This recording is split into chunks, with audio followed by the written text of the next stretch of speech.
सकल धनगर समाजाच्या वतीने रास्ता रोको आंदोलन। धनगर जमातीला अनुसूचित जमाती जात प्रमाणपत्र शासन निर्णय लागू करावासह विविध मागण्या। धनगर जमातीला अनुसूचित जमाती एसटी जात प्रमाणपत्र वितरित करण्याच्या आदेशाबाबत शासन निर्णय काढण्याच्या अनुषंगाने सकल धनगर समाजाच्या वतीने राज्यस्तरीय रास्ता रोको ठिकठिकाणी आंदोलनाची हाक दिली आहे।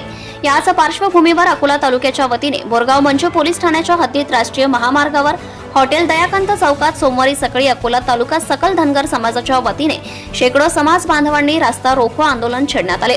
विविध मागण्या। धनगर समाज आरक्षणाची अंमलबजावणी करा, दुधाकर शिंदे समितीचा अहवाल तात्काळ सादर करा, अनुसूचित जमाती प्रवर्गातील एसटी ब वर्गवारी करून धनगर जमातीला अनुसूचित जमातीच्या सवलती लागू करा, खिल्लारे कुटुंबाचे धनगर बोगस जात प्रमाणपत्र रद्द करा आदी समाज बांधवांनी समाजाच्या व्यथा व्यक्त करताना सांगितले की धनगर समाज महाराष्ट्रात पिढ्यानपिढ्या मेंढाळ आणि पशुपालक म्हणून जीवन संघर्षमय जगत आहे।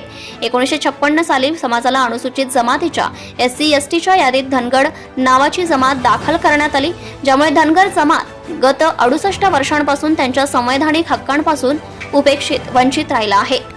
धनगर नावाची जमात अस्तित्वात नसतानाही ही चूक झाली आहे। शासनाने त्वरित धनगर समाजाला अनुसूचित जमाती ST जात प्रमाणपत्र शासन निर्णय निर्गमित करण्यासाठी तसेच विविध मागण्यांसाठी अकोला तालुका सकल धनगर समाजाच्या वतीने ज्ञानेश्वर सुलताने जिल्हा परिषद गटनेते यांच्या नेतृत्वाखाली प्रदीप नवलकर सरपंच, संध्याताई फासे सरपंच, शिवाजी घटाळे सरपंच, सचिन लाखे सरपंच, कोमलताई पातोंड सरपंच, वसंतराव नागे माजी सभापती, पंजाबराव भदे, मारुती दिवनाले, सुरेश दिवनाले, माजी पंचायत समिती सदस्य दादाराव सुलतानाने, मारुती भारसाकडे, विजय काळे, गणेश पातोंड, शाळीग्राम घटाळे, डॉक्टर नागेश सुलताने यांच्यासह शेकडो समाज बांधव चक्काजाम आंदोलनात सहभागी झाले होते।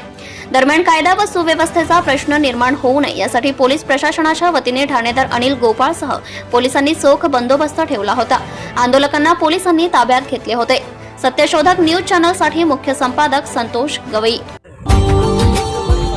Subscribe now and press the bell icon. Never miss an update.